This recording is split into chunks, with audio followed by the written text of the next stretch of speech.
All right, Fab, thank you for joining me today. Congratulations on making the final, first and foremost, after finishing top of the final series, winning all three of those games.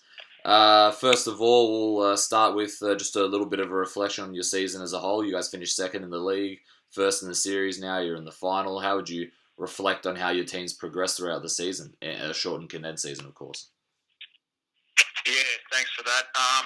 Look, it's definitely been a good season for us. It's been a different season in terms of COVID and the shortened season, but overall we're pretty happy with it. The boys have enjoyed the year after everything that's gone on. It's good to get some football in, and it's good to actually be in the grand final. It's an awesome experience, especially for the players themselves. The season overall, we had a bit of a lull in the middle there. We lost to Tuggeranong, and then we were down 2-0 to Monero, and we managed to come back and draw 2-2, and that sort of turned our season around. We have won every single game since then. So, yeah, I think it took a bit of a down period there to wake us up a little bit, and we're in pretty good form going into the grand final.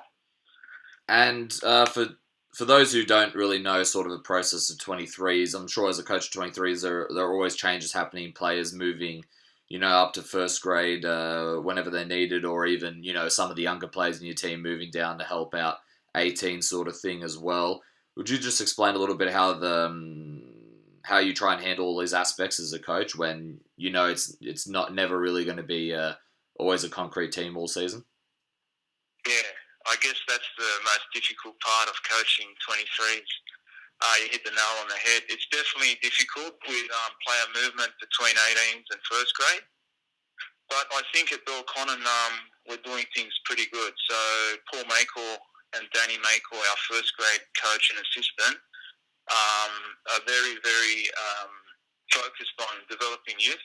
And everyone saw that in their first grade side this year. So we had many players from last year's squad. I think it was 6 in total from our under-20s that went into first grade, which was really good. And my current under-23 squad now, we have 8 players in total that are eligible to play under-18s, and we have 1 player who's eligible to play under-16s. And most of our starting teams have got a minimum of 6 or 7 under-18s eligible players in there. So we're very focused on youth, and I think it's a great pathway to have. And in the grand final itself, it's not going to change. There will be a minimum of 6 players that will start that are eligible for under-18s, and one of those will be eligible for under-16s. So to manage it's been pretty good to see the young players come through. At times, we've had players going to first grade, the likes of Nelson Kirby, Bailey Toscan, Reece Liskinger. They played first grade. We had Cassidy Tando on the weekend play, who's an under-16s eligible player.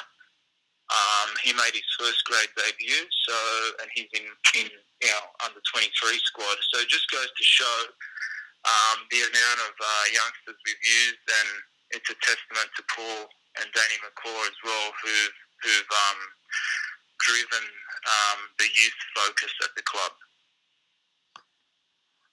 And considering all these aspects that you mentioned before, how would you describe the quality and competitiveness of the 23s competition this year?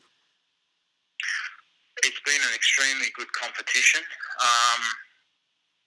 Canberra Olympic, Monero have been very strong. Canberra Croatia, Gungahlin, who just missed out. We lost to Tuggeranong, who finished closer to the bottom of the table, but they were extremely good against us. So it's been a really good competition. I can't say there's been any easy games at all. They've all been tough. Woden Western was another team who were extremely tough. It's been a really good competition. So, and Monero, who we're playing in the grand final, have been our toughest opponent. It's a testament to Frank D'Addario and the coaching staff there. they've pushed us, and it's been extremely difficult to play against them, and we expect the same from them in the grand final. Yeah, and how is your side? I was about to ask what do you think about Monaro, but you laid it all out there, which is awesome. So how are your side looking going to the final for what you've seen in training over the past week or so? Yeah, look, we are looking good. We've only got one injury going into the grand final, so we are close to full strength. The boys are ready. The under-20s lost the grand final to Monero last year, and it's something that hurt us very much. And it is a driving event for us going into this grand final is to remember what happened last season, and it's driven the boys. Also, losing the premiership to Michael Zukowski's Olympic is another event that we're focused on because we were trying to win that as well. So, and a testament to Michael Zukowski and Olympic, they were fantastic during the season. These are all things that are driving the squad to this grand final. So there's a couple of things there we're using for motivation to try and get us over the line this weekend. Awesome. And for those watching on Bard TV who might not have watched a lot of the 23s earlier in the season, what can they expect from a under 23s final match?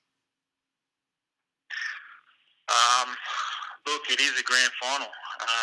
It's a senior grand final, pretty much similar to a first grade grand final. It is a really good competition. We've got some really good youngsters playing in both squads. Monero's got a lot of good youngsters and a lot of good players. We do as well. So what do I expect from the final? I expect it to be a close contest like the other two encounters between us. The first game was a 2-2 draw at Riverside. We were down 2-0 and managed to come back and draw the game. And we played them in our first semi-final. It was 1-1 until the 89th minute, and we scored the winner with 1 minute to go. So expecting a really good grand final, a tight grand final. We like to play football, so do Monero, so I expect a really good football contest. Frank Biodario he likes to play football, so do their coaching staff, and it's a testament to them, and we'll try to play football as well. So all I can say to everyone watching is that enjoy the contest. I'm sure there'll be a lot of good football played, and may the best team win.